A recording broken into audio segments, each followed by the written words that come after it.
S Kartheeswaran டைரக்ஷன்ல Kartheeswaran, Ahalya Venkatesan, Srinidhi, black Pandi, ஆதவன், மிருதுளா நடிப்புல வெளியே இருக்கிற நிர்வாகம் பொறுப்பல்ல படம் எப்படி இருக்குன்னா இந்த வீடியோல பார்க்க போறோம்.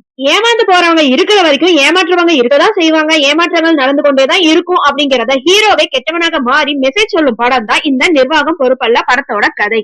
ஆசை வார்த்தை பேசியும் கவர்ச்சி விளம்பரம் செஞ்சும் காதலுங்கிற பெயரிலையும் 4 வகை மோசடி செஞ்சு 8000 கோடி சம்பாதிக்கிறாரு ஹீரோ. படத்தோட இயக்குனர் எஸ் கார்த்தீஸ்வரனை ஹீரோவா நடிச்சு சில கெட்டப்புகளை வந்து அப்பாவி மக்களை ஏமாத்துறாரு. அவருக்காக ஒரு டீமும் வேலை செய்யுது. முதல்ல பிளாக் பாண்டி சபல புத்தியால பணத்தை இழக்கிறாரு. அடுத்து கோழி பண்ண வச்சிருக்கும் லிவிங்ஸ்டன் அதிக வட்டிக்கு ஆசைப்பட்டு பல லட்சம் பணத்தை இழந்துட்டு போறாரு. இந்த வழக்கை விசாரிக்கும் இன்ஸ்பெக்டர் ஸ்ரீநிதி கூட குறைந்த விலை போன்கிற விளம்பரத்தை நம்பி ஏமாறுறாங்க. கடைசியில காதலுங்கிற பெயர்ல ஹீரோயின் 500 கோடியை இழக்கிறாங்க. போலீஸ் தேடியும் மாட்டாத ஹீரோ யாரு, அவரோட பின்னணி என்ன, அவர் ஏன் இப்படி மாறினாரு அப்படிங்கறத பிளாஷ்பேக்கா கொண்டு வராங்க.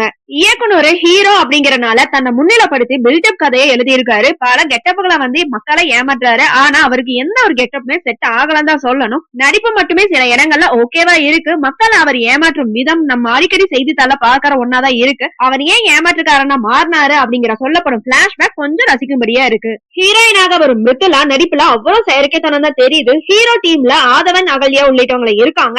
அனைவருமே சேர்ந்து மக்களை ஏமாற்றுவர்களா வராங்க. ஆதவன் நடிச்சு கொட்டியிருக்காருன்னு சொல்லலாம். அகல்யாவும் டிவி சீரியல் மாதிரி தான் நடிச்சுட்டு போயிருக்காங்க. சில சீன்கள்ல அவங்க போடுற கெட்டப் ரொம்ப இம்சையா இருக்குங்க. படத்துல உருப்படியான விஷயம் அப்படின்னா போலீஸ் இன்ஸ்பெக்டராக வரும் ஸ்ரீநிதி கம்பீரமான நடிப்பு, விசாரணை மட்டுமே சொல்லலாம். அவரே ஹீரோயின் மாதிரி தான் இருக்காங்க. அவருக்கான கிளைமேக்ஸ் ட்விஸ்ட் எதிர்பார்க்காத ஒண்ணுதான். ஏமாற்று கதை அப்படின்னாலுமே ஏகப்பட்ட லாஜிக் மீறல் படத்துல இல்லாமையும் இல்ல. காதலுங்கிற பெயர்ல டக்குன காதலிக்கு 50 கோடி பரிசு கொடுக்கறதும் பின்னர் அவர்கிட்ட 500 கோடி ஏமாற்றுவது நம்பும்படியாவும் இல்ல. காதல் காட்சிகள் படு செயற்கைத்தனம் தான் தெரியுது.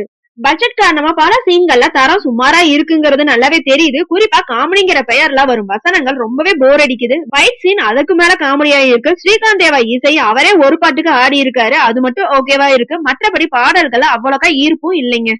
படத்துல அங்கங்க ஏஐ காட்சிகள் வர்றது கொஞ்சம் புதுமையா இருக்கு. முதல்ல இருந்து கடைசி வரைக்கும் திரைக்கதையை ஏனோதானு கொண்டு போறாங்க. ஹீரோ பில்டப்பா பேசிட்டே இருக்காரு. இத்தனை கூட ஏமாத்துற ஒரு ஆளு போலீஸ் கமிஷனர் கிட்ட நட்பா இருக்காரு, பார்ட்டி கொடுக்குறாரு, ஈஸியா தப்பிச்சுட்டும் போயிடுறாரு. அவரை ஒரு இன்ஸ்பெக்டர் டீம் மட்டுமே தேடுறது போன்ற சீன்கள் ரொம்பவே சினிமாத்தனமா தான் இருக்கு. கடைசி 10 நிமிட ட்விஸ்ட் திரைக்கதை மட்டுமே கொஞ்சம் ஓகேவா இருக்கு. மற்றபடி சதுரங்க வேட்டை பாணியில படம் எடுக்க ஆசைப்பட்டு வேட்டையாட முடியாம தவிச்சிருக்காரு இயக்குனருங்கிறது நல்லாவே தெரியுதுங்க. படம் பாக்குறவங்க இப்படிப்பட்ட மோசடியில இனிமேல் ஏமாறாம இருந்தா சரிதாங்க அப்படிங்கிற செய்தி மட்டுமே உருப்படியான விஷயம் சொல்லலாம். ஆக மொத்தத்துல நிர்வாகம் பொறுப்பெல்லாம் படம் பார்த்துட்டு திட்டினீங்க அப்படின்னா தலைப்பை பார்த்துட்டு போயிருங்க. ஓகே ஃப்ரெண்ட்ஸ், நெக்ஸ்ட் வீடியோல பார்க்கலாம். இந்த வீடியோ உங்களுக்கு பிடிச்சிருந்தா லைக், ஷேர், சப்ஸ்கிரைப் பண்ணுங்க. தேங்க்யூ.